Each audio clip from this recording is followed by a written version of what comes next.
Chers amis, nous poursuivons notre petite série sur l'IA, l'intelligence artificielle, qui pose de nombreux défis à notre monde et à notre humanité. L'Église en est bien consciente puisqu'elle a écrit un texte concernant ce sujet au début 2025, Antiqua et Nova.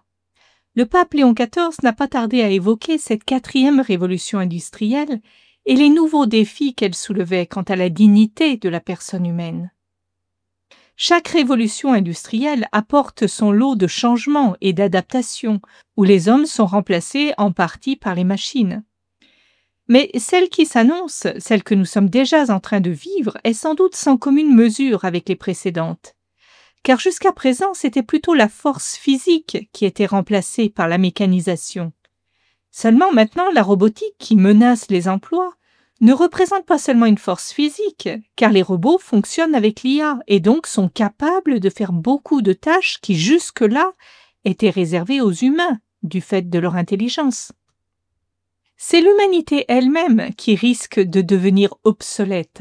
En tous les cas, certains s'en accommoderaient bien. Et que fera-t-on de tous ces humains surnuméraires qui n'auront plus de travail et qui ne serviront plus à rien ? Car dans une vision utilitariste et technocratique du monde et de l'organisation sociale, l'être humain, avec ses failles, ses faiblesses, ses possibles révoltes, devient gênant, encombrant, inutile. À l'ère de l'exaltation du Dieu numérique, l'homme, cette image du Dieu trinitaire, eh bien certains voudraient le voir disparaître. On le culpabilise de donner la vie ou de vivre, en lui proposant l'avortement ou l'euthanasie comme choix préférentiel. On le culpabilise de manger des produits de la terre ou de respirer sous prétexte de normes délirantes concernant le CO2. On voudrait le garder dans des smart cities, des villes de 15 minutes, pour qu'il ne bouge plus de chez lui.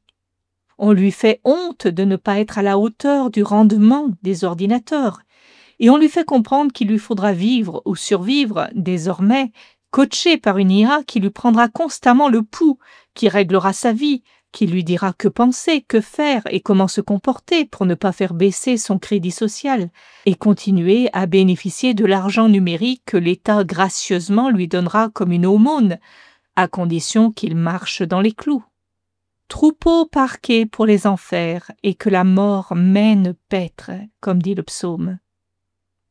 Cette vision dystopique qui ressemble plus à une expansion de 1984 de George Orwell ou du Meilleur des mondes d'Huxley peut nous sembler un délire de psychopathe qui n'adviendra jamais.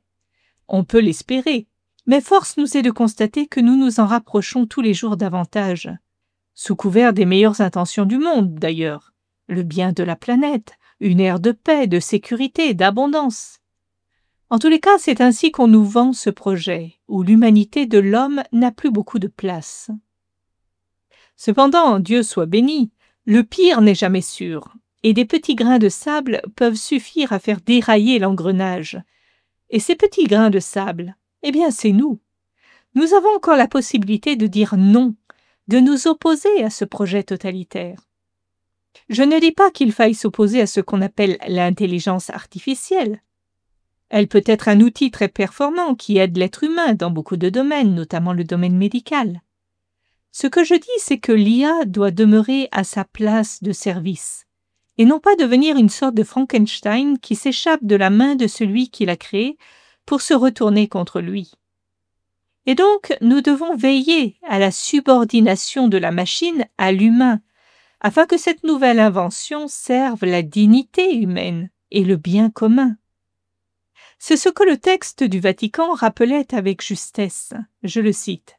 « Les fins et les moyens utilisés dans une application donnée de l'IA, ainsi que la vision globale qu'elle incarne, doivent être évalués pour s'assurer qu'ils respectent la dignité humaine et promeuvent le bien commun. En effet, comme l'a dit le pape François, la dignité intrinsèque de tout homme et de toute femme doit être le critère clé dans l'évaluation des technologies émergentes, qui révèlent leur positivité éthique dans la mesure où elles aident à manifester cette dignité et à en accroître l'expression à tous les niveaux de la vie humaine, y compris dans les sphères sociales et économiques. En ce sens, l'intelligence humaine joue un rôle crucial non seulement dans la conception et la production des technologies, mais aussi dans l'orientation de leur utilisation, en fonction du bien authentique de la personne. Le document du Vatican rappelle donc la responsabilité morale de l'homme par rapport à toutes les technologies qu'il crée. Car de fait, toutes les innovations technologiques ne représentent pas en elles-mêmes un véritable progrès. En effet, ce n'est pas parce qu'une invention est super performante qu'elle est bonne. L'efficacité d'un outil ne dit rien de sa moralité. Ce n'est pas parce que c'est utile que c'est bon. Et la fin ne justifie pas tous les moyens. Si l'IA ne sert pas le bien commun, par exemple si l'IA entraînait un chômage de masse et une paupérisation dramatique, si l'IA ne sert pas le bien de la personne, parce que celle-ci délèguerait ce qui fait sa grandeur, sa liberté, son intelligence, sa responsabilité à la machine, alors on serait en droit de se poser la question de sa pertinence. Le document du Vatican dit encore « Comme toute autre entreprise humaine, le développement technologique doit être orienté vers le service de la personne et contribuer aux efforts visant à atteindre une plus grande justice, une plus grande fraternité et un ordre plus humain des relations sociales, qui sont plus précieux que le progrès dans le domaine technique. » Voyez, ce qui nous est rappelé ici, c'est un ordre hiérarchique des valeurs. Le progrès dans le domaine technique ne doit pas être au-dessus des valeurs proprement humaines, de justice, de fraternité, de dignité de la personne humaine. L'homme, comme image de Dieu, est le sommet de la création, et tout doit être ordonné à son bien, à sa croissance en humanité, et favoriser sa relation avec Dieu. Ce que nous devons viser collectivement, c'est la civilisation de l'amour où l'être humain est au centre, et non celle de la performance où l'homme est rendu obsolète. Le problème aujourd'hui, c'est que nous voyons une course à l'IA, comme il y a eu et comme il y a toujours d'ailleurs une course à l'armement. Aucun pays ne veut prendre le risque de laisser passer le train de cette 4e révolution industrielle, ou de se laisser dépasser par un autre pays. Et donc, personne ne veut prendre le temps de s'interroger sur les conséquences éthiques des choix technologiques que nous posons. C'est la fuite en avant. Et il semble que nous, à notre petite échelle, nous soyons bien impuissants pour lutter contre les dérives de l'IA. Et pourtant, nous pouvons faire quelque chose à notre petit niveau. Nos choix, nos actes personnels ont une répercussion sur la collectivité. Le Seigneur ne nous demandera pas de rendre compte de ce qui ne relève pas de notre responsabilité, mais il pourra nous demander ce qu'il a demandé à Caïn. Qu'as-tu fait, toi, de ton frère? Qu'as-tu fait à ton frère? Et premièrement, qu'as-tu fait à toi-même? As-tu posé des choix qui respectaient la noblesse de ton âme et la noblesse de l'âme de ton frère? As-tu gardé la liberté que je t'ai donnée? As-tu veillé à la liberté de ton frère? As-tu cherché la vérité? Ou bien as-tu accepté de devenir l'esclave d'une machine, d'un chatbot, de ton smartphone? Ou bien as-tu accepté n'importe quelle information mensongère sans chercher à en vérifier la justesse, la vérité précisément? As-tu trompé ton frère en lui transmettant des infos, des vidéos mensongères, des deepfakes? Voyez, tout cela c'est à notre petit niveau. Et nous pouvons entrer dans une plus grande vigilance pour ne pas être vecteurs des œuvres du diable. Dans le christianisme, on parle beaucoup, et à juste titre, de l'amour. Seulement, cette belle vertu théologale de la charité, on l'a réduite à l'aumône, aux soins corporels de nos frères. Mais la charité est bien plus vaste. Elle concerne en premier lieu l'âme, car l'homme ne vit pas seulement de pain, mais de toute parole qui sort de la bouche de Dieu. Il n'y a pas que le corps qui a faim, et dont il faut prendre soin. Il y a aussi l'âme qui a faim, et dont il faut prendre soin aussi. L'âme a faim de liberté, de vérité, de justice, de fraternité et de Dieu. Nous avons donc à lutter personnellement pour que ces biens suréminents ne nous soient pas enlevés, ou pire, que nous y renoncions de nous-mêmes. Nous avons le devoir de vivre selon la dignité que nous avons reçue de notre Père du ciel.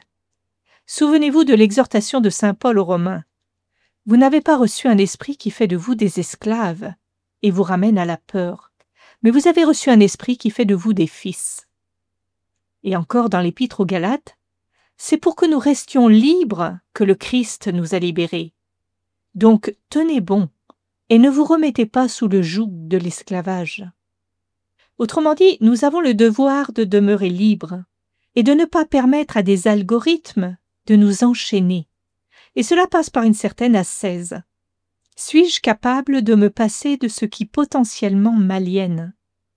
Je suis frappée quand je passe dans la rue, sur les places, auprès des terrasses de café ou de restaurants, du nombre de personnes qui sont sur leur smartphone au lieu de discuter avec leurs amis qui sont à leur table. Ou bien, s'ils ne l'ont pas dans la main en train de le regarder, il est juste là, posé sur la table à côté de l'assiette, prêt à attirer l'attention à lui, à capter l'attention. Le smartphone devient l'intrus tyrannique dans les relations humaines, et on le laisse devenir ce petit tyran qui nous accapare. Nous n'arriverons pas à lutter contre le contrôle social qui se met en place dans nos sociétés orwelliennes si déjà nous-mêmes nous nous laissons enchaîner à la technologie, aux facilités de l'IA. La question en fait c'est « quelle société voulons-nous? Une société technocratique, tout entière régie par l'IA, comme le voudraient certains qui aimeraient confier à l'IA le gouvernement du monde, sans plus avoir à passer par un débat démocratique et des élections. Est-ce cela que nous voulons? Et nous y contribuons par les petits choix d'esclavage algorithmique que nous posons chaque jour. Ou bien voulons-nous une société humaine, une civilisation de l'amour, constituée de personnes libres, responsables, sages, fraternelles, parce que reliées à Dieu comme à notre Père? Eh bien alors ne sacrifions pas les liens humains. Gardons-nous libres, recherchons la vérité, la sagesse qui vient d'en haut. Vivons dans l'accueil de l'Esprit Saint pour déployer toutes les richesses humaines dont Dieu nous a dotés. Jésus, dans l'Évangile de Saint Jean au chapitre 17, s'adressant au Père, lui demande « Consacre-les, mes disciples, dans la vérité. Ta parole est vérité. Comme tu m'as envoyé dans le monde, moi aussi je les ai envoyés dans le monde. Pour eux je me consacre moi-même, afin qu'ils soient eux aussi consacrés dans la vérité. » Le Seigneur ne nous a pas seulement donné son amour, il nous a confié la vérité. Il nous veut consacrer dans la vérité, enracinés en elle. Amour et vérité se rencontrent, dit le psalmiste. Jamais l'un sans l'autre. L'amour sans la vérité, ce n'est plus de l'amour, c'est du sentimentalisme dévoyé. Cela peut même devenir une perversion de l'amour. De même, la vérité sans l'amour, c'est du pharisaïsme, c'est l'intelligence démoniaque et pleine de dureté et de jugement. Jésus nous envoie pour évangéliser ce monde avec l'amour et la vérité, pas seulement l'amour. Nous avons à suivre le Maître. Or Jésus signifie à Pilate pourquoi il est venu parmi les hommes. « Je ne suis né, lui dit-il, et je ne suis venu dans le monde que pour rendre témoignage à la vérité. Quiconque est de la vérité, écoute ma voix. » Jésus n'est venu dans le monde que pour rendre témoignage à la vérité de l'amour du Père. Et cette révélation, ce témoignage de la vérité, il l'accomplit dans un amour qui va jusqu'à l'extrême de la croix. Dans l'Apocalypse, il nous est dit que Jésus est le témoin fidèle et vrai. Témoin en grec, ça veut dire martyr. Le grand témoin de la vérité, celui qui a rendu témoignage à la vérité jusqu'au martyr, c'est Jésus. C'est Jean-Baptiste aussi, dont saint Jean nous dit dans son prologue qu'il est venu pour rendre témoignage à la lumière. Or le Verbe est la vraie lumière qui éclaire tout homme. Que l'Esprit Saint nous remplisse donc du don de force et de courage, pour qu'à la suite de Jésus et des innombrables martyrs de la vérité, nous puissions nous aussi rendre témoignage à la vérité, et ainsi nous demeurerons dans la lumière, refusant de nous compromettre avec les œuvres des ténèbres. Dans un monde qui est de plus en plus sous la coupe du père du mensonge, Satan, il devient de plus en plus difficile d'être un témoin de la vérité. Vérité de la foi chrétienne, bien sûr, mais aussi vérité de l'information, sans se laisser abreuver au biberon des deepfakes, de la propagande. Vérité du réel, sans se laisser aveugler par les idéologies. Vous avez sans doute lu 1984 de George Orwell, où le protagoniste, passé à la moulinette de la propagande et de la torture psychologique, en vient à déclarer avec conviction ce qu'on lui dit de penser et de dire. Oui, 2 plus 2 égale 5. Il n'y a plus de problème. Il n'y a plus de résistance contre les mensonges de Big Brother. Le livre se termine d'ailleurs sur cette réflexion du protagoniste. La lutte était terminée. Il avait remporté la victoire sur lui-même. Il aimait Big Brother. En fait, il avait fait sien le mensonge. Ceci est un roman d'anticipation, mais nous voyons chaque jour les mêmes défis par rapport à la vérité nous être proposés.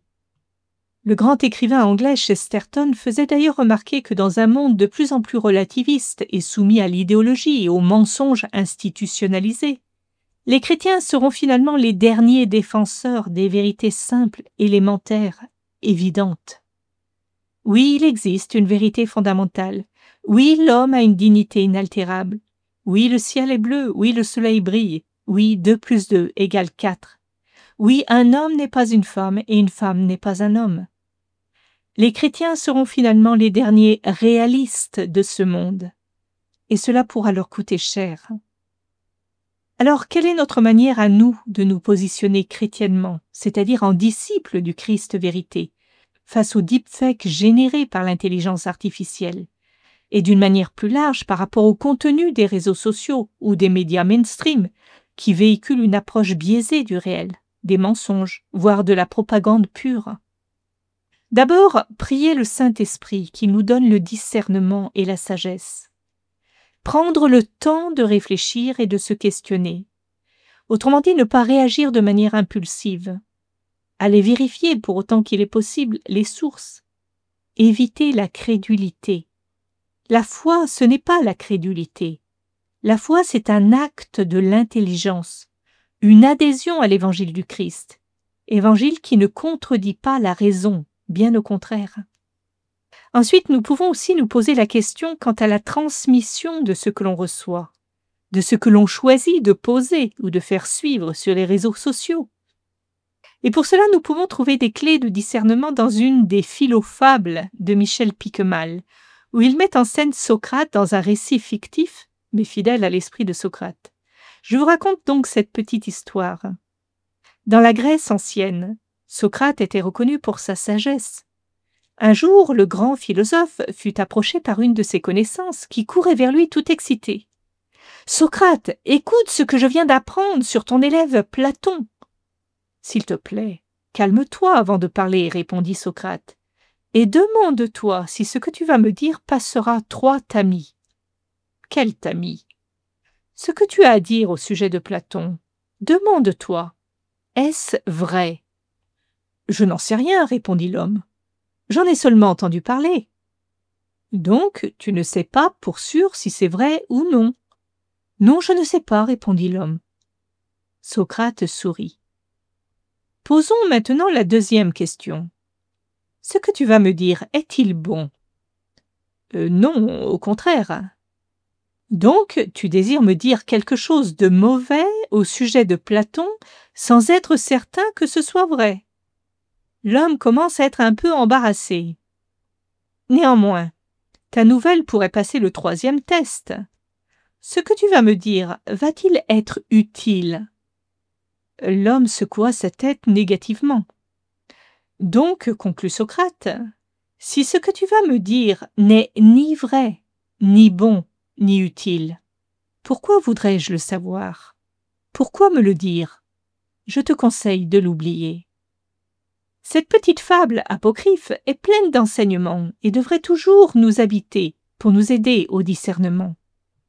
La vérité, la bonté et l'utilité sont les 3 filtres de Socrate. Autrement dit, ce sont les 3 questions que toute personne doit se poser avant de dire quelque chose ou avant de transmettre quelque chose sur les réseaux sociaux, par exemple. Suis-je certain que ce que je vais dire est vrai? Autrement dit, puis-je le prouver? Est-ce que j'ai un degré de certitude par rapport aux sources suffisamment sérieux? Ce que je vais dire est-il bien? Cela aidera-t-il l'autre personne à avancer, à aller mieux? Ou bien cela va-t-il nuire à l'autre? Est-il nécessaire de le dire? Cela est-il utile? La vie de cette personne ou ma vie vont-elles s'améliorer? Cette personne pourra-t-elle réaliser une action pratique grâce à cette information ou ce message? Il me semble que ces 3 filtres constituent un excellent guide, aussi bien pour ce que nous allons dire que pour ce que nous allons écouter et ce que nous allons transmettre. Si ces critères s'appliquent d'une manière particulière au ragot, au commérage, ils ont toute leur pertinence et leur validité pour les messages que nous recevons à travers les médias et les réseaux sociaux, et encore plus quand il s'agit de deepfake. À retenir donc, est-ce vrai? Est-ce bon? Est-ce utile? C'est une bonne ascèse à pratiquer sans modération, et je parle pour moi aussi. Parce que malheureusement, nous sommes un peu trop impulsifs par rapport à ce qui nous semble important, et nous voudrions parfois convaincre tous nos amis et la terre entière du bien fondé de ce que nous croyons. Mais si nous ne prenons pas le temps du discernement, dans le calme, la prière, nous risquons de faire plus de mal que de bien. Pour finir, je voudrais élargir mon propos quant à la vérité. Vous savez, Alexandre Solzhenitsyn, qui a connu le totalitarisme et les goulags de l'URSS, s'est fait le chantre de la vérité. Le jour même de son arrestation qui allait précéder son bannissement par le pouvoir, le 12 février 1974, il avait écrit un texte intitulé « Vivre sans mentir » et sa réflexion est vraiment très intéressante. Il se demande comment s'opposer au régime en place et à tous les mensonges de la propagande, et il fustige ceux qui raisonnent ainsi. Comment pourrions-nous bien nous y opposer? Nous sommes sans force. Mais la vérité, ce n'est pas que nous sommes sans force, c'est que nous sommes devenus des poltrons. Et Solzhenitsyn le dit ainsi. Nous sommes si irrémédiablement déshumanisés que pour toucher notre modeste ration de nourriture aujourd'hui, nous sommes prêts à sacrifier tous nos principes, notre âme, tous les efforts de nos ancêtres, toutes les espérances de nos descendants, tout, pourvu qu'on ne touche pas à notre chétive existence. Nous avons perdu toute fermeté, toute fierté, toute chaleur du cœur. Nous avons peur de faire les premiers pas du courage civique. Ah, ne pas s'écarter du troupeau, ne pas faire un pas solitaire pour risquer de se trouver tout d'un coup privé de petits pains blancs, privé de chauffe-eau, interdit de séjour à Moscou. Nous n'y pouvons rien. Eh bien, Solzhenitsyn se dresse contre cette pensée de poltron qui cherche son confort avant de chercher à vivre dans la vérité. Et il répond à cela. Il est faux de dire que nous ne pouvons rien, car en fait, nous pouvons tout. Mais nous nous mentons à nous-mêmes pour nous tranquilliser. Ce n'est pas de leur faute à eux, les gardiens du régime. C'est de la nôtre seulement. Et Solzhenitsyn admet que la solution n'est pas la révolution, avec toute sa violence, car il a bien vu où mènent les révolutions, à du sang et des mensonges supplémentaires. La violence vieillit mal, dit-il, et pour se maintenir, pour faire bonne figure, elle recherche obligatoirement l'alliance du mensonge. Car la violence d'État, ne peut s'abriter derrière rien d'autre que le mensonge. Et le mensonge ne peut se maintenir que par la violence. Et cette violence, elle n'exige de nous que notre obéissance au mensonge, que notre participation quotidienne au mensonge. Et c'est tout ce qu'elle attend de ses loyaux sujets. Et c'est là justement que se trouve, négligée par nous, mais si simple, si accessible, la clé de notre libération. Le refus de participer personnellement au mensonge. Qu'importe si le mensonge recouvre tout, s'il devient maître de tout, mais soyons intraitables au moins sur ce point, qu'il ne le devienne pas par moi, que le mensonge ne devienne pas le maître de tout par moi. Et cela, c'est une brèche dans le cercle imaginaire de notre inaction. Pour nous, la plus facile à réaliser. pour le mensonge la plus destructrice. Car lorsque les hommes tournent le dos au mensonge, le mensonge cesse purement et simplement d'exister. Il tombe de lui-même. Et donc Solzhenitsyn en déduit la voie à suivre si nous voulons être des hommes dignes de ce nom. Notre voie, dit-il, ne soutenir en rien consciemment le mensonge. Vivre sans mentir. Donc vivre en s'extirpant de tout ce qui est mensonge. Certes, cette voie elle-même, la plus modérée des voies de la résistance, sera difficile à suivre pour les hommes encroutés que nous sommes, dit encore Solzhenitsyn. Les premiers temps seront difficiles. Il en est qui se retrouveront momentanément sans travail. Mais il faut choisir. Pour qui veut être honnête, pas d'échappatoire. Soit nous serons du côté de l'indépendance spirituelle, soit du côté de la servitude spirituelle. Une voie difficile, demande encore notre résistant russe. La moins difficile pourtant des voies possibles. Un choix difficile pour le corps, le seul choix possible pour l'âme. Je vous laisse sur l'appel de ce grand homme, l'appel à vivre sans mentir, sans être vecteur du mensonge, l'appel à vivre dans la vérité, quoi qu'il nous en coûte. À l'heure de la grande tromperie, de la propagande et du mensonge généralisé, il en va de notre humanité, il en va du salut de notre âme. Chers amis, nous terminons aujourd'hui cette série sur l'IA. Si Dieu le veut, nous nous retrouverons à la rentrée. En attendant, vous pouvez réécouter tous ces podcasts sur le site de la radio ou sur mon site www.témoindelalumière.fr. Je vous souhaite de bonnes vacances dans la bénédiction de Dieu.